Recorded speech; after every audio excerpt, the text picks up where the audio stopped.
Good afternoon.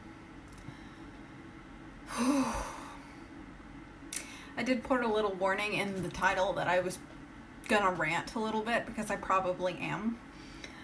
And my watch is acting funny, so it's not on my wrist and it's not gonna time me. So I'm just going to have to assume that I've gotten the gist of what 20 minutes feels like, because I'd like that to be the max length of my videos. But today I want to talk about vaccines and herd immunity and all that good stuff. Why? Because it really upsets me that this is a problem for a lot of different reasons. And I'm going to preface a lot of this by saying I'm not a doctor, I am not a nurse, I am not a medical professional. I am somebody who researches a lot and asks a lot of questions and inadvertently absorbs a lot of information that my husband spews about the pharmaceutical industry and medicine and things like that, because he did study this, and maybe one of these days I will have him on here to rant with me.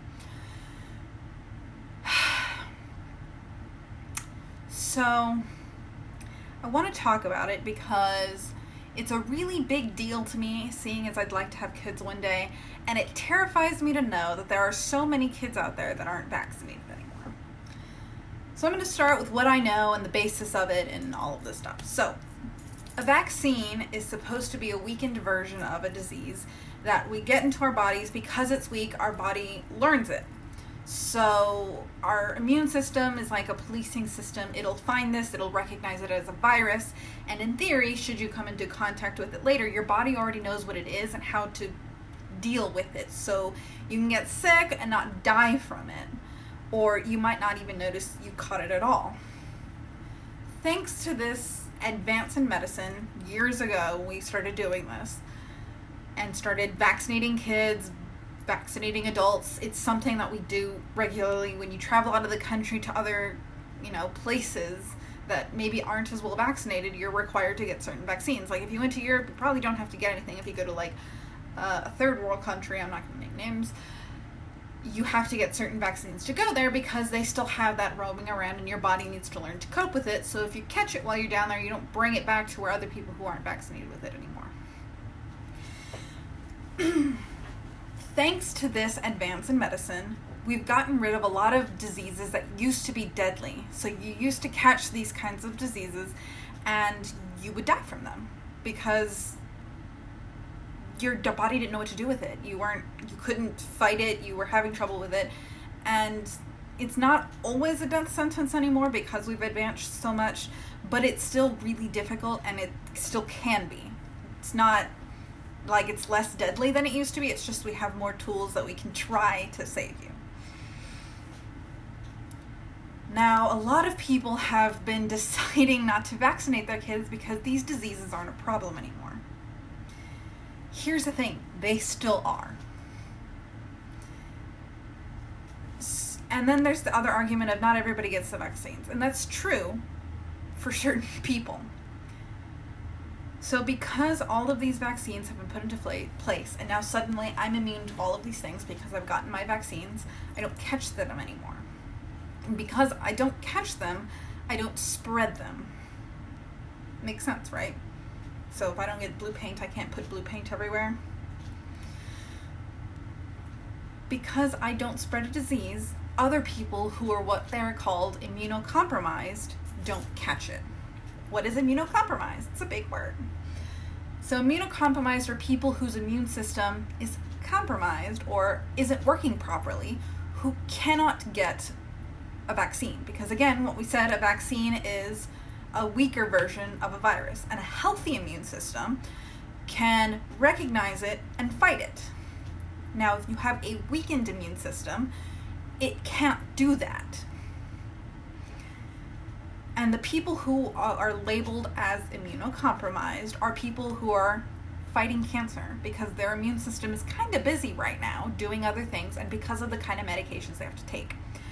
Another kind of group of people who are immunocompromised are old people, because you're getting older, your body doesn't work as well as it used to. You can still die from certain diseases. Another group, children. Babies and small children do not get all of their vaccines at once. They get it over a certain period of time.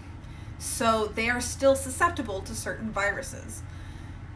As you get older, you get more vaccines, you get more robust immune system that knows how to deal with it, but you don't just come out and we stick you with all the needles in the world. That's not how it works, contrary to popular belief. And then another group is pregnant women. Why pregnant women? Because the baby that they are carrying has different DNA than they do, and in order to prevent your body from expelling it, like a miscarriage, is that your immune system kind of shuts off a little bit. It's a lot more technical than that, but that's just the gist of it. So it doesn't work as well. These groups of people who fall into the category of immunocompromised depend on what is called herd immunity. So imagine a room full of people and everybody is vaccinated. So they don't have this disease, they don't get this disease, they cannot spread this disease. And one person walks in who's immunocompromised. They won't have to worry about getting sick from these things that could kill them because everybody else in the room is safe. They don't have the virus, they don't have this thing to pass on to them. Awesome, right? So they don't have to worry about getting vaccinated, which they can't because, again, they won't be able to handle the vaccination. So they just have to go without. They don't have to worry about that because everybody else is, and they should be okay. That's pretty awesome. And all of these people who like to say, well, my kid's not vaccinated and he's doing just fine. Yes, because of herd immunity. We don't catch it, we don't have it, we don't spread it. You know, it makes it better that way, okay? Now, what happens when more and more people in that room aren't vaccinated? It gets easier and easier to contract and spread this disease because despite what we think, it wasn't ever eradicated, it was just put down so low and dealt with when it came up. The diseases never went away, we just learned how to prevent them from getting that bad, from people dying from them. So they could still catch it, which is, if you've ever seen any of the news articles these days, there's a lot of like smallpox cases came back, or like all of these diseases that we got down to the lowest numbers are suddenly surging again because of this, because people aren't being vaccinated for it anymore and are then spreading it to other people who are immunocompromised or who didn't get vaccinated. That's a really scary thing, because if you're a mother of a kid who is immunocompromised, that means that they have to stay home. You have to essentially put them in a bubble because suddenly the world's not as safe as it used to be. People who are immunocompromised depend on herd immunity to be safe so that they don't go out and die from something that was, in theory, eradicated. It really wasn't, okay? I've already said that. So somebody asked today what the dangers of vaccinated kids hanging out with unvaccinated kids. Well, I mentioned it briefly. One of them is kids that are vaccinated aren't necessarily vaccinated for everything yet. One of those reasons is, again, because you don't get them all at the same time. They get them over a certain period plan. Like, you remember you still got vaccinated when you were older. I remember getting vaccinated, I want to say when I was in high school too, for certain things, because certain things have to be renewed. Your kid might not have gotten it yet. You're on the plan, you're doing everything right, but they might not have things yet. So they're still susceptible to those kinds of viruses.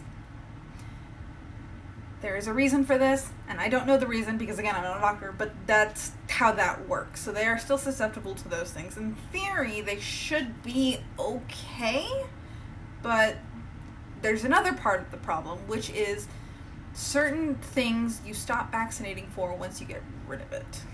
So diseases that have come, run their course, we took care of them and they don't exist anymore kind of thing, we don't necessarily have to vaccinate for them anymore.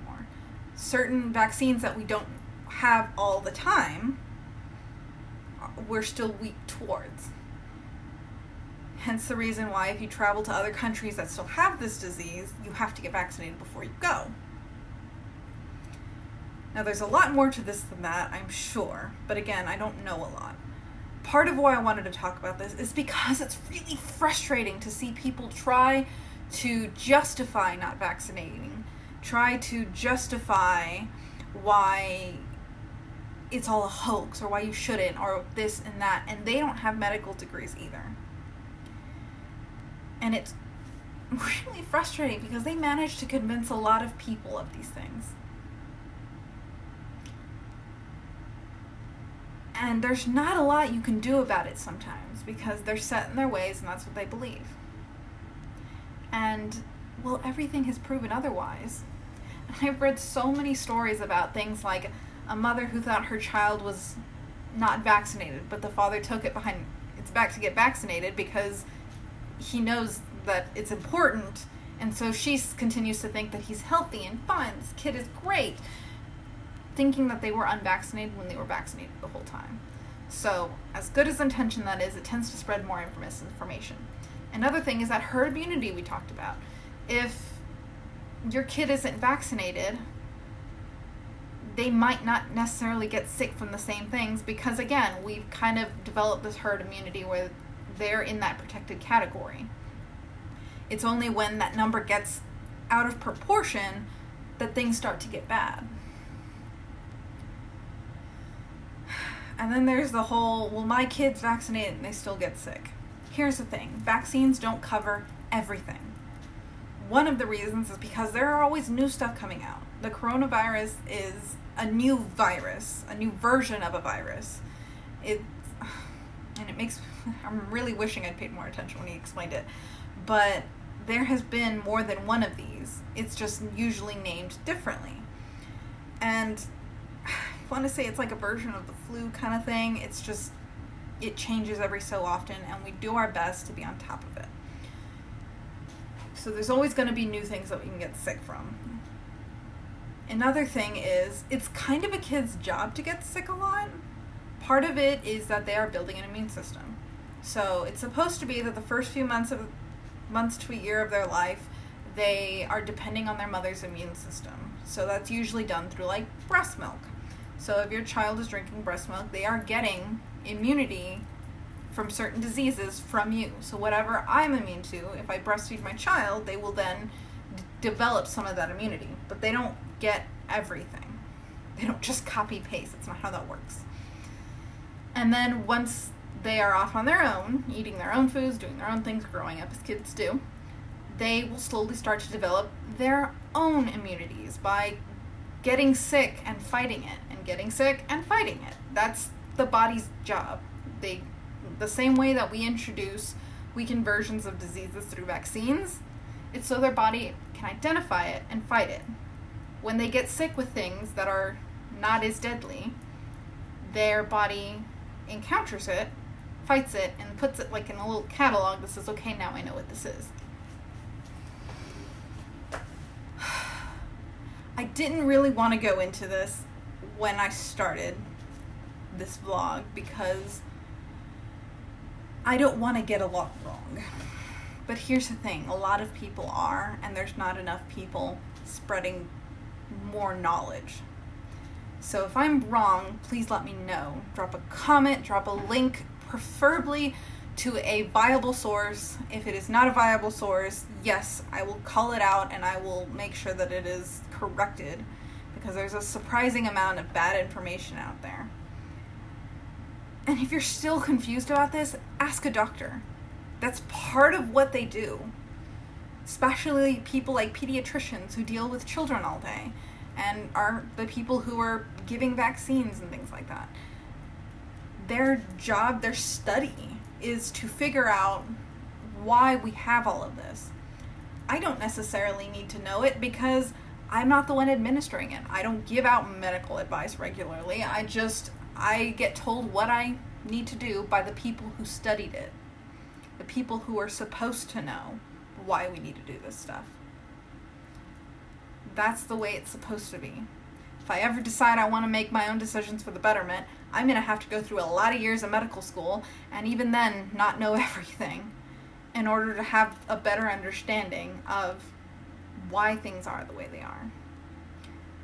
I trust my husband when I talk to these things because he has a chemistry degree and he studied drugs and he works for a pharmaceutical company and keeps up to date on these things. He reads articles in medical journals and all sorts of things like that, which when he tries to explain it to me, I don't always get it because, again, that's not my background.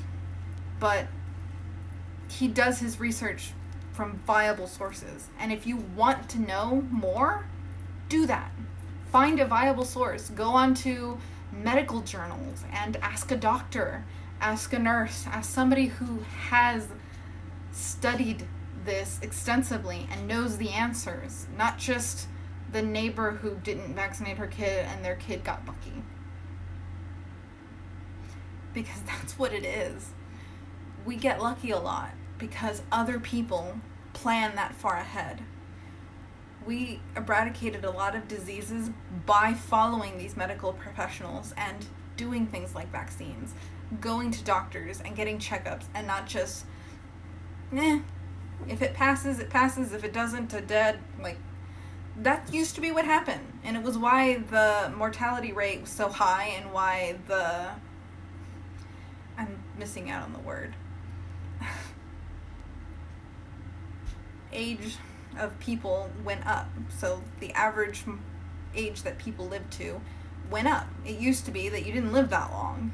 Like 60 was pretty high, and now people are going all the way to living to hundreds now a lot more frequently because of things like advances in medicine. And now we're trying to, for whatever reason, step backwards. And I know for a while there was this whole campaign of how vaccines cause autism, and it drove me crazy.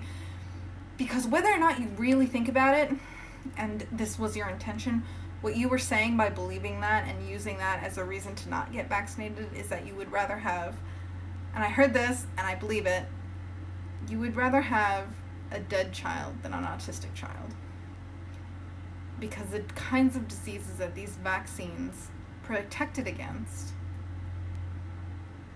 would kill people.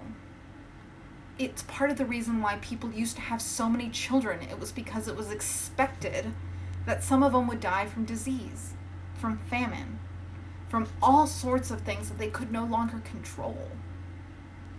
We've gotten rid of it because of things like vaccines. But if we start to take a step backwards and stop doing those things, it's going to come back and it's going to become the new reality. This was a lot more of a rant than an informational thing because I really want people to cite sources and try their very best to educate themselves and protect our children, because there's not as many being born anymore, and so it's kind of important that we take care of the ones that are. And when you start spreading misinformation like vaccinated, don't get vaccinated, it's all the same, it creates a more dangerous environment for the people who depend on that system working. There is so much good information out there. You just have to look for it, and you have to be picky about the sources that you get stuff from, because part of how a lot of this started was somebody who was a doctor posted a false article that got so much traction that people just assumed it was true, and good doctors couldn't dispel it fast enough. That doctor has since lost his medical license and is no longer allowed to practice medicine and has been disproven time and time again, but people still cite him. People are still trying to argue like everything he said was true, and nobody's ever disproven it. Please, if you take nothing else away from this, take this. Misinformation is dangerous, and you have to make sure that you get good information from good sources before you make a decision that could impact many more people than just the one kid. Because just because you don't vaccinate, it doesn't just affect you. It affects the kid next to them that would love to be vaccinated but can't. or to the elderly that they come into contact with who are no longer as robust as they used to be and could die from it. Or from the woman who's trying to carry her child to have her own, who depends on you to be responsible enough to create a healthier environment for her. There's a lot more factors than just, well, it's my kid and my decision. Please, educate yourself with good sources and really, really try to make a better world than the one we're in. I know I'm going to try to. Thanks for listening.